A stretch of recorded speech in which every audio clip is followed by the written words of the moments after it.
Hey, remember that time they made a faith-based movie about a what-if scenario in which the dead twin of Elvis Presley actually survived and grew up to become an Elvis impersonator, only they couldn't use the name Elvis, so instead he's called Drexel the Dream Hemsley? Well, I certainly remember it. I would say, what the fuck, Hollywood? But I'm pretty sure Hollywood doesn't know this movie exists. The Identical is a 2014 musical drama and is as much of an Elvis biopic as 3,000 Miles to Graceland. The film stars real-life Elvis impersonator Blake Rain in his first and so far only movie, which was very quickly laughed off the screen by audiences and critics alike. But some people on the box cover seem to like it, and why the hell do I own this? Good. Points from the Dove Foundation. They also have a quote on Kirk Cameron saving Christmas. It would save you time and money if you just replaced all Dove blurbs with "this movie sucks." Some quotes aren't even about whether the movie is good or not. Ray Liotta delivers. Okay, I could say that about the movie, and I don't even like it. The movie was reviewed so bad they ran out of film critics and had to get a former NFL coach to leave a quote. Hell, I'm pretty sure that one of the very few positive remarks on Rotten Tomatoes is written by someone's mom. The film begins in Decatur, Alabama, 1972. It's a lot like Decatur, Illinois, only without the smell of methane gas and moldy cardboard. I see we're following around the most popular 60s and 70s singer, Dave Navarro. Since when does Elvis dress like, I'm sorry, it's Drexel the Dream Hemsley. My mistake. So what the hell is world-famous rock singer Drexel doing in Alabama? You better mellow down easy. You got a lot to learn. Oh, watching Ghost Slaves, obviously! Is he passing through the worst sci-fi original movie? And what happened to the color? Alabama in 1935. A harder world, for sure. You just told me it was 1972. This here is William and Helen, parents of Drexel. Love and passion got in front of logic and patience. And in obedience with the scripture, the Hemsleys set about the business of being fruitful and multiplying. In other words, Dad is horny. William has fallen on hard times since he got stalked at an ATM with Josh Peck. And his day is only gonna get worse. William, honey? Meet your sons. So, how was your afternoon, honey? Did he even know she was pregnant? Y'all get two fine-looking boys here. There's a look that says, you want to pay for this? And since when does sex lead to twins? So William does what anyone would do. He joins the People's Temple. Let's see how this sermon goes. Blacks and whites, Jews and Gentiles, Where is this going? all equal in the eyes of the Lord. All equal in the eyes of the Lord. Oh, whew. I thought that was going in a different direction. But seriously, this is 1930s Alabama? You're about to be run out of town. Ray Liotta plays traveling Tennessee evangelist Reese Wade, whose wife is Louise, played by Ashley Judd. He has a real way with words. That's my precious wife, Louise. Sitting right over here.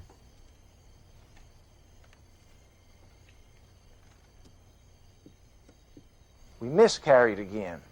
He's part of the denomination known as Too Much Information. And why the hell did I need to see the opening with the ghost slaves? And it is here that our story truly begins. And who is narrating this? Here William gets the bright idea that if he gives them one of their babies, he'll only have to spend half as much at the water park. Let's see how his wife takes it. What? Yep, about as well as I thought. I'll work 2 jobs. I'll work 3. Having the job is my job, and there ain't none. What I'm saying is I would rather give away my son than have a wife that works. Helen vows that no one is ever taking her babies away from her. 5 minutes later. You preached it, Reverend. It's better to give than receive. So I'm giving you our baby. Here's the plan, honey. We find out which one of them is an amazing singer, and we keep that one. So naturally, they fake the baby's death. It was not uncommon in the 1930s to lose a baby. I'm pretty sure it's not uncommon now either. At least he has a lovely shoebox. Of course, only they knew the box was empty. How sad they couldn't even put a dead goldfish in it. These two were so unpopular, everyone else instantly leaves without comforting them. Oh yeah, we made our appearance. Let's hit the bar.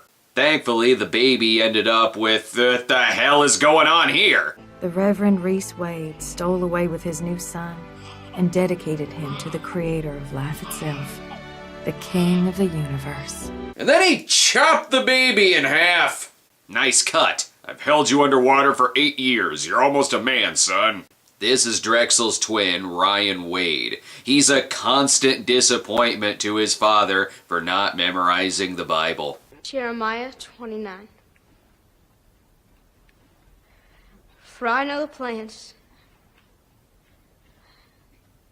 I have. Yep, the boy's definitely getting pistol whipped tonight, especially after this. Ryan knew instinctively what every grade school teacher knows. Turn it into a song. Well, I know the plan. You may be taking some liberties on that advice, and if this scene ends with Reese saying, "I have no son," I'd buy it. Ray Liotta is the harshest American Idol judge. Seriously, who the fuck sings like they're in From Justin to Kelly in 1953? Cut to 10 years later, and Ryan is now a 40-year-old man playing an 18-year-old with his 40-year-old teenage friend Seth Green, who I actually do buy as a teenager. Oh good, he's discovering black music to imitate. I ain't never heard anything like this before. How come we can't do music like this back home? Because all your dad's sermons start out like this. Blacks and whites, Jews and Gentiles. Speaking of his dad, Ryan is out way past, curfew. You been drinking, son? No, sir. Don't lie to me. I ain't lying, Daddy. This feels more like these two went to high school together, and Liotta was the bully, and he still bullies Ryan to this day. Wouldn't you if this were your son's garage band? Dance, dance, dance, everybody now dance, dance, dance. Everybody's doing it. It's boogie, woogie, rock and roll. Good, your song features the words dance, boogie woogie, and rock and roll. Did you just look at a list of common words found on an old jukebox? Kinda awkward when Louise brings her date to her husband's sermon. Oh wait, that's her son. And no matter how many times you bring it up, I won't buy them as teenagers. Hey, what's the rush? You sure your daddy's okay with this? Oh, yeah, man, I take this car all the time. I ain't lived at home for 20 years, putz. Seth Green is using this as his audition tape for his next role. Poor little white guy. And this is our narrator, Jenny, a love interest who meets Ryan when they're just hanging out with the family, having themselves a party. Who wouldn't fall for Ryan's charms? Where do preacher's kid learn to dance the way that you do? Oh, well, I don't know. Something just happens to me when I hear music. It's called an erection. This prequel to the 40-year-old virgin isn't as funny. And why stop now when making up shit? There are many accounts of how, when, and where rock and roll was actually born. Now, I'm not saying they're wrong or anything, but I believe part of that birth happened on this very night. That's okay. I'll say that you're wrong. Let's hear the song we just heard 5 minutes ago. Everybody's doing it. It's boogie, woogie, rock and roll. Unfortunately, they filmed his hips shaking, so the movie got an NC-17. But oh no, racism shows up. This place is starting to match my mood. Dark and stinky. Hey, give Buford T. Justice a break. He stayed up all night coming up with that one, and then he searched high and low for a black bar to say it in. This is the first time I've seen someone busted for overage drinking. And also the first time in the 1950s Deep South that the white guy got assaulted and the black people just got sent home. Busted. You're lucky he didn't throw you in jail, boy. I didn't do anything wrong, Daddy. Stop calling him Daddy. It looks like you're getting busted by your power top. So Reese makes him join the army, much like that other 50s rock singer whose name escapes me. Rock and roll may have been invented, but rhythm certainly hasn't yet. Are these people seizing out, or are they impersonating the dancing skills of a Peanuts character? Sarge is really gonna have his ass now. Where'd you learn to sing like that, boy? Let's hear another one. As you were. Moments later, the squad was instantly killed in Korea. Drexel, meanwhile, is having a far superior life. Bebop and baby shake, rock it and roll. Beboppin', a term they left out of Dance, Dance, Boogie Woogie, Rock and Roll. Ryan gets accepted into Bible college, but I'm more distracted that they obviously couldn't get Blake Rain for this scene because it never actually shows him. Things get political in class when the teacher asks them to write down that Ike's not dead. Drexel becomes an overnight superstar, much to the delight of Ryan. I wanna get to know you. I know that I can show you. Who is this? Oh, you haven't heard of Terry Stafford yet? Things take a real turn when the cars begin eating the local residents. Wait a minute, Joey Pants? Who has kidnapped the families of these actors? This scene is only here for someone else to point out that he looks like Drexel.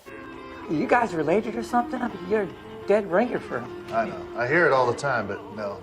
Oh, come on, he doesn't look that much like Roy Orbison. Drexel even makes it to TV. You're missing an all-new episode of Surfside 6 for this? But Ryan lets his feelings about Drexel Hemsley known. You know I can see right inside of him.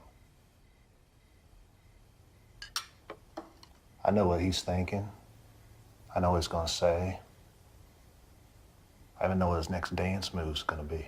Creepy. So he's not just an impersonator, he's Drexel's assassin, too. It's nice of Ryan's younger sister to give him advice not to go to Bible college and to follow his dream to be a singer. Ryan has spent 20 years of his adult life in college. What a waste. But in his defense, the scripted clam bake was too good to pass up. Ryan, I don't know what to say. I know what to say. You're too good for this movie, Ray Liotta. Why are you turning in such a good performance? Go back to more dignified roles, like when you raped people with a garden hose. Ryan runs into Jenny, who turns him down for a date, so Ryan does what anyone would do next. He finds out Drexel's mother is a patient in the hospital, so he sneaks into her room and watches her slowly turn into a zombie. Your son, his music means a lot to me, and I just wanted to see you. Ah, that's nice. Help! Oh, yep, this seems normal. No need to see what happens next. Your love's keeping me tonight. And that's how, with the power of singing, Ryan killed his hero's mom, who is secretly his own mom. Good, something else to add to his Drexel shrine. I miss you every night in my dreams.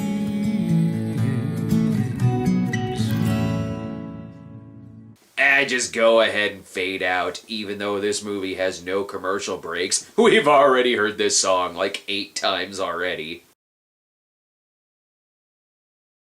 Ryan takes a job with Joey Pants, but unfortunately Jenny will still not go out with him. How are you gonna get to know him again if you don't go out on a date? Well, who says I want to get to know him again? Your eyes, girl, that's who. Luckily for Ryan, he has her sassy black friend on his side. And also Joey, who gives Ryan the advice to stalk her. He seems too invested in Ryan's love life, especially since he's also there when Ryan serenades her with a song. But here you are, and you are real. I'm loving you, loving you, loving me. Boss man just wanted an excuse to go hang out on a college campus. And with that, Jenny agrees to go out with Shakin' Stevens. Okay, coffee. 1 cup. But only if your backup singer agrees to go with us. What? Why? What the hell kind of date is this gonna be? So, kiss the bride. Oh, it's the kind where you get married on the first date. Well, let's just say that was one good cup of coffee. Except when Joey kept wanting to watch us fuck. No time for that now. A new Drexel Surf movie is out. Love is floating in the air. Sunrise surfing. That 1960s D-Day movie sure got a lot of stuff wrong. In probably the weirdest part of the movie, it decides to devote a small amount of time to the 6-day war in Israel, complete with a sermon from Reverend Reese. What does that have to do with the Christian church in the state of Tennessee? Everything. It has to do with everything. I have a question though. What does it have to do with this movie? And why did Louise bring Davy Jones with her? I understand Estes Perkel's sermons more than Reese Wade's. Our precious Lord and Savior was himself a Jew. Tone, man! Tone! If you're screaming that, it makes it sound like you're meaning it as an insult! And why does Ryan look younger as the movie goes on? Speaking of aging, how come Ray Liotta is aging like Orville Redenbacher, but Ashley Judd appears to have found the fountain of youth through her son's music? Ryan decides to enter a Drexel sound-alike contest where folks dress like members of Alice in Chains, you know, the 60s. And Seth Green is the lost Allman brother, Zeppo Allman. Surely they're an ace in the hole to win this Cliff Richard contest. All while Jenny goes on a date with Demetri Martin for some reason. And can we stop with the reminders that these actors are age inappropriate? Can I get a bourbon? And a, you know what, why don't you throw me down a Shirley Temple instead? Seth Green has been old enough to drink since the mid-90s, and regardless, at this point in the story, his character is old enough to drink anyway. The contest is being guest judged by Drexel himself, fresh off of his tour with that other 60s power group, the Counting Crows. Slap the dog and spit in the fire. That boy looks like our child. Because he's your son's twin, you were there right after they were born. And is Ray gonna be a skeleton by the time this movie is over with? Well, it's about that time. Time for the creepy music. Who are you? And it's time for the movie to get a touch homoerotic. Your love's keeping me tonight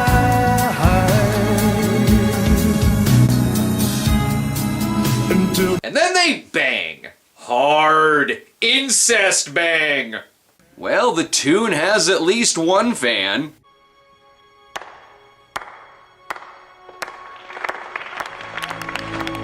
To be fair, he is loaded on prescription painkillers right now.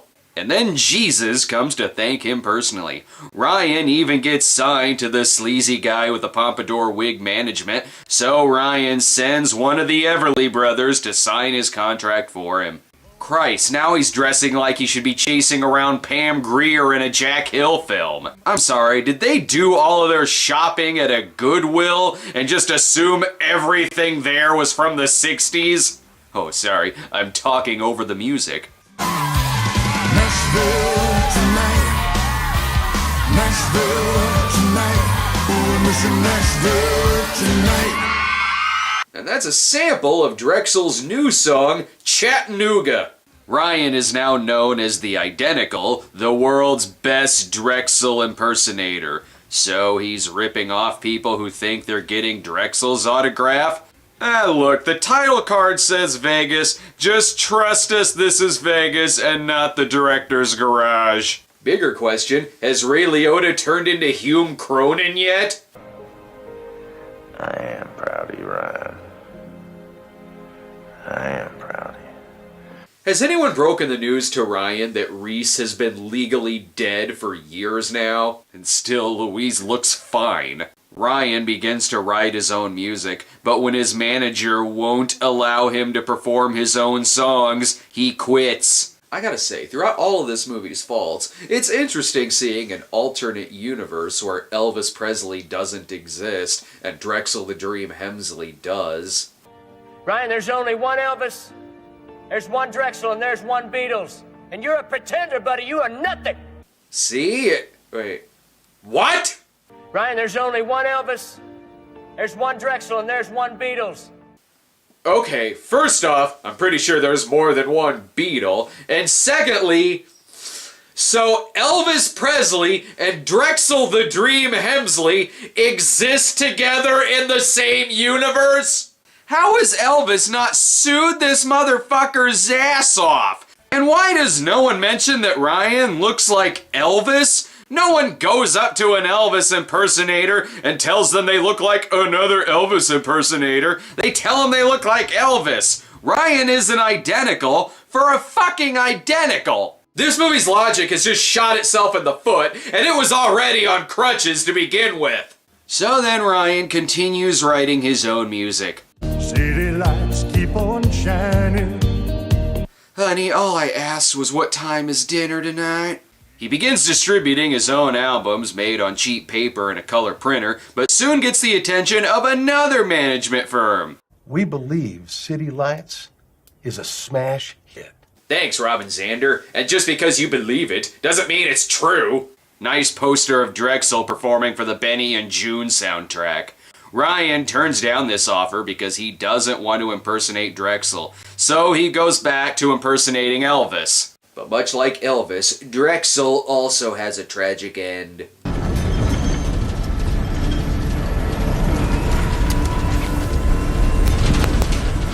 He crashes into his toilet and dies of a heart attack. Just kidding. Check out this edit.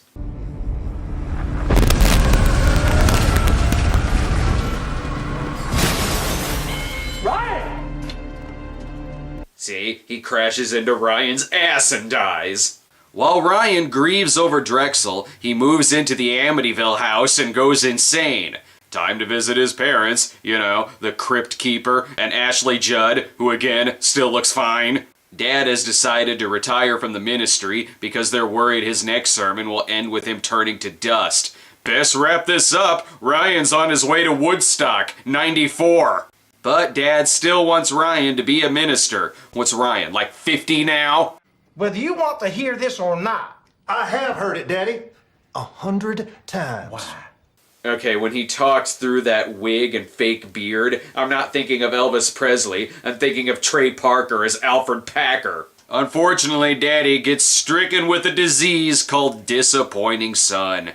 I say they cut out the middleman and just drive him right to the graveyard. That's why the ambulance looks more like a hearse. Ryan then finds a letter which contains its own flashback. Nothing like finding out about your famous twin brother after he dies. Speaking of, good news. Dad is back to normal. You know, dead. Ryan almost buys a drink, but that's for a much more sinful movie. I sense a scheme, though, probably because Mickey from Seinfeld shows up wearing a Ralph Bakshi coloring book.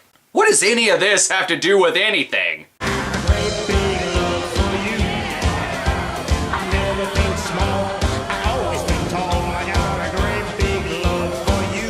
The birth of the band Lil Drexel. It's important that this scene is here.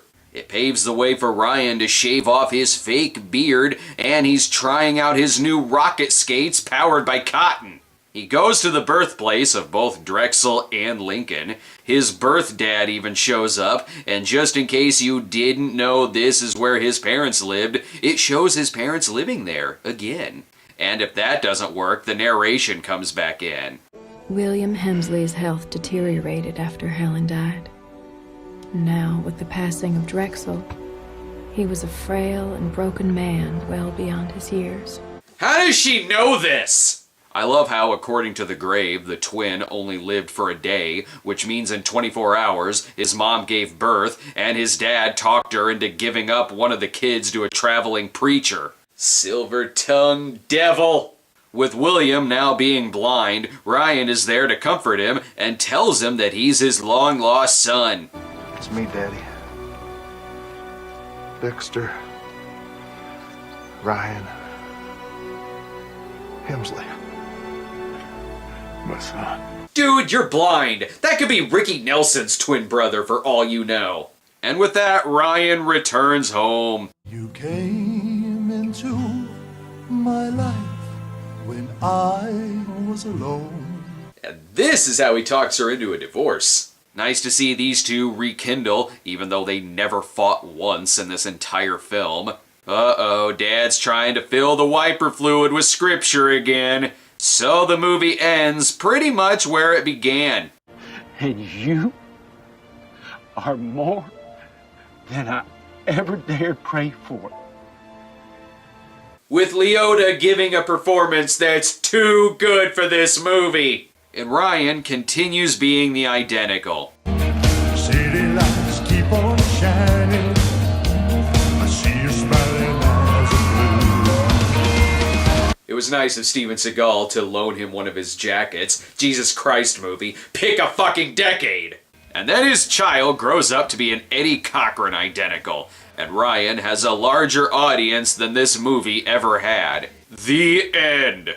The Identical is a bad film for all the reasons I just said. But while it may not be hateful, like God's Not Dead, the filmmakers certainly went in a Kirk Cameron Saving Christmas route when dealing with bad press. After the movie was a box office flop, finishing at number 12 on opening weekend and bringing in an overall $2.8 million against a $16 million budget, the film's Twitter page attempted a campaign for the film's followers to upvote the movie on IMDb and the audience score on Rotten Tomatoes. They even posted the movie's first 15 minutes on their website for free. That way, people would definitely know for sure that they didn't want to see it. And that campaign worked out well. And ironically, one of the movie's fans claimed, "I hate it when people rate a movie without actually watching it." Well, then you would hate the makers of this movie. Who would have thought that the writer of a movie called The Grace Card would give us a film so poorly received? But on the bright side, at least it's not a faith-based movie that tells women to hide in their closets and pray for their cheating husbands to get food poisoning, and it doesn't have a misogynist like Clay Walsh as its hero. Boy, the scale of these movies is really fucked up! To the plantation rock.